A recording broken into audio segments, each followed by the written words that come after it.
حضور غوث پاک سرکار اسی ملک ایران کے جیلان میں تھے، ٹہل رہے تھے، آواز آئی عبد القادر بڑے ہو کے کیا بنو گے؟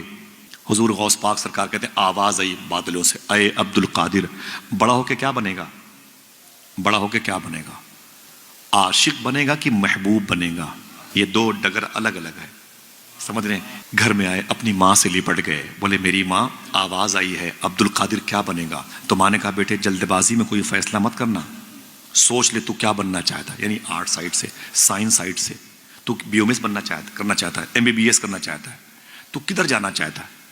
ہاں تو قاری بننا چاہتا ہے، حافظ بننا چاہتا ہے، عالم بننا چاہتا ہے کہ مفتی بننا چاہتا ہے، ایڈوکیٹ بننا چاہتا ہے کہ جج، کیا بننا چاہتا ہے؟ وہ فیصلہ کر لے، اسی حساب سے تو فارم بھرے گا، کالم بھرے گا، تب تیری تعلیم اسی حساب سے ہوگی۔ کہتے میری ماں میں کیا کروں؟ تو غوث پاک کی امی کہتی بیٹا قریب میں ایک درویش اللہ والا رہتا ہے، اللہ والا رہتا ہے، بظاہر اس کے جسم پہ کپڑا تک نہیں ہے، اللہ والا ہے۔ شاعر نے کیا کہا؟ عشق انسان کو قلندر بو علی کرتا ہے، عشق پاگل نہیں پاگل کو ولی کرتا ہے۔ میں نے کہا میرے بیٹے عبد القادر وہاں ایک درویش رہتا ہے، جا کے اس سے ملو، اس سے پوچھو کہ میں کیا بنوں۔ غوث پاک گئے، سلام کیا، بولے او درویش، او بندے خدا، او ولی اللہ، اللہ کے دوست۔ فرمایا کیا بات ہے شیخ عبد القادر؟ غوث پاک فرماتے میں عاشق بنوں کہ محبوب بنوں؟ اس نے کہا آج جائیے، کل آئیے گا تو جواب مل جائے گا۔ غوث پاک کی رات رونے میں گزری، کل میری مستقبل کی تقدیر کا فیصلہ ہے، میں عاشق بنوں کہ محبوب بنوں؟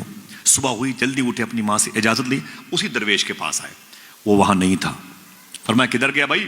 وہ یہاں پر درویش تھا، وہ کدھر گیا؟ لوگوں نے معلوم کیا کہا؟ بولے وہ تو رات میں مر گیا۔ فرمایا مر گیا؟ ہاں اس کا انتقال ہو گیا، وہ مر گیا۔ بولے پھر کہاں دفن کیا؟ معلوم کیا کہا لوگوں نے؟ ہمیں اس کے مذہب کے بارے میں علم نہیں تھا۔ اتنے خاص ہوتے ہیں اللہ کے، کچھ ایسے بندے جنہیں اللہ کے بندے پہچانتے تک نہیں ہیں۔ فرمایا پھر؟ کہا پیروں میں رسی باندھ کر کے ہم نے اسے وہ کھجوروں کی باغ میں وہاں پہ جنگل کے ایریے میں جا کے چھوڑ دیا ہے۔ اس کی لاش کو چیل کوے نوش کے کھا رہے ہیں، چیل کوے نوش کے کھا رہے ہیں۔ ایک کتاب میں جملہ لکھا ہوا، کتاب میرے گھر پہ، اس میں یہ بھی لکھا ہوا ہے کہ اس کی لاش کو کتے بھی نوش کے کھا رہے تھے۔ اللہ اکبر اللہ! یہ عشق نہیں آسان، بس اتنا سمجھ لیجئے ایک آگ کا دریا ہے اور ڈوب کے جانا ہے۔ عشق کسے کہتے ہیں؟ پوچھو امام حسین سے۔ عشق کسے کہتے ہیں؟ پوچھو بلال حبشی سے۔ عشق کسے کہتے ہیں؟ پوچھو سلمان فارسی سے۔ کوئی خبیب سے پوچھے، بلال سے سمجھے سزائے الفت سرکار میں مزہ کیا ہے۔ ہاں میرا امام کہتا ہے کہ اے دل یہ سلگنا کیا، جلنا ہے تو جل بھی اٹھ، دم گھٹنے لگا ظالم کیا دھنی رمائی ہے۔ اے عشق تیرے صدقے جلنے سے چھٹے سستے، جو آگ بجھا دے گی وہ آگ لگائی۔ عشق رسول کی آگ بڑی عظیم ہوتی ہے۔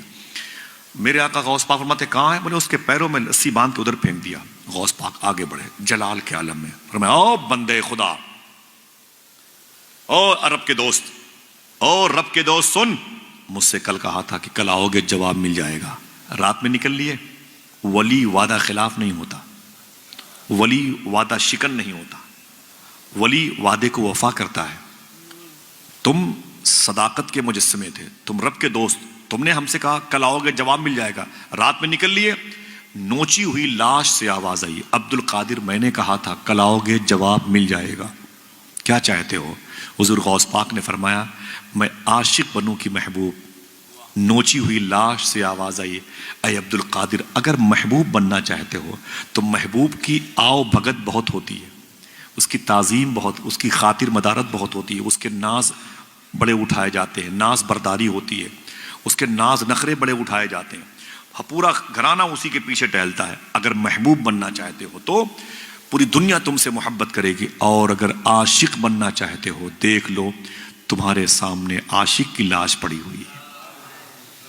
اتنا سنا تو غوث پاک سرکار نے مٹھیاں بند کی، اپنے دونوں ہاتھوں کو اٹھایا آسمان کی طرف، فرمایا اللہ اکبر اللہ اکبر اللہ اکبر اللہ اکبر۔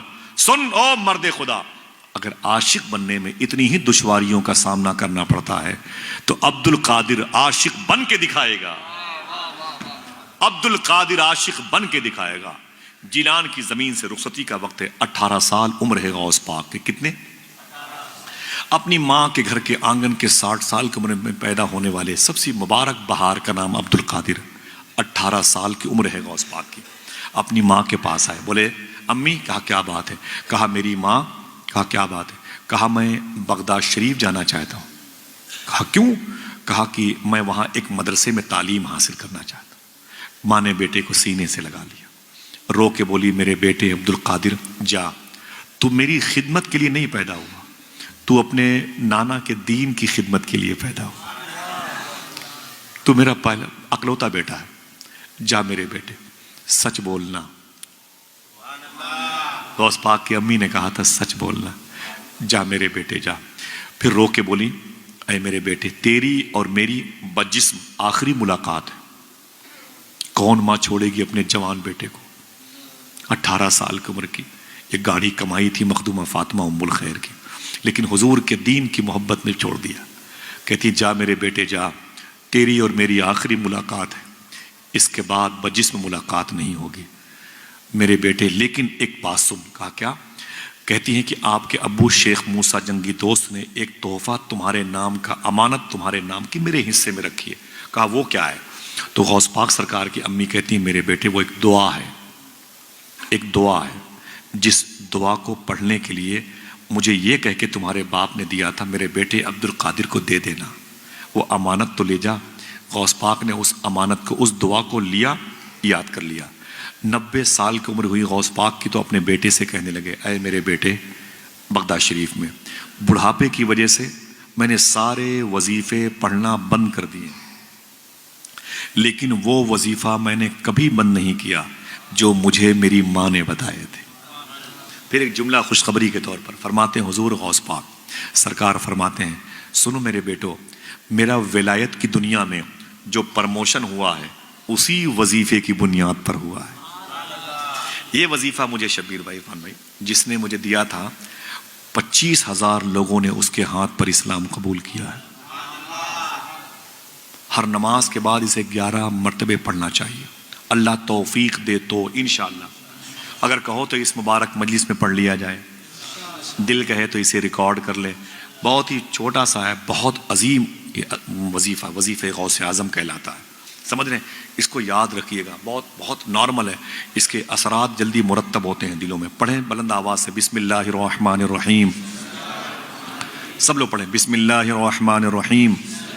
اللہ الکافی، قصدت الکافی، وجدت الکافی، کفان الکافی، لکل کافی، ونعم الکافی، وللہ الحمد۔ بس اگر یاد کر لو گے تو بہت بڑا نہیں ہے حضرت، بہت بڑا نہیں ہے، اسے یاد کر لو انشاءاللہ۔ کچھ ایسے بھی لوگ ہیں جنہیں میں نے بتایا نا، ان لوگوں نے پڑھا تو ان کو خوابوں میں غوث پاک کی زیارت ہوئی۔ بہت مبارک عمل ہے یہ، پڑھا کریں انشاءاللہ، دل سے بولیں انشاءاللہ۔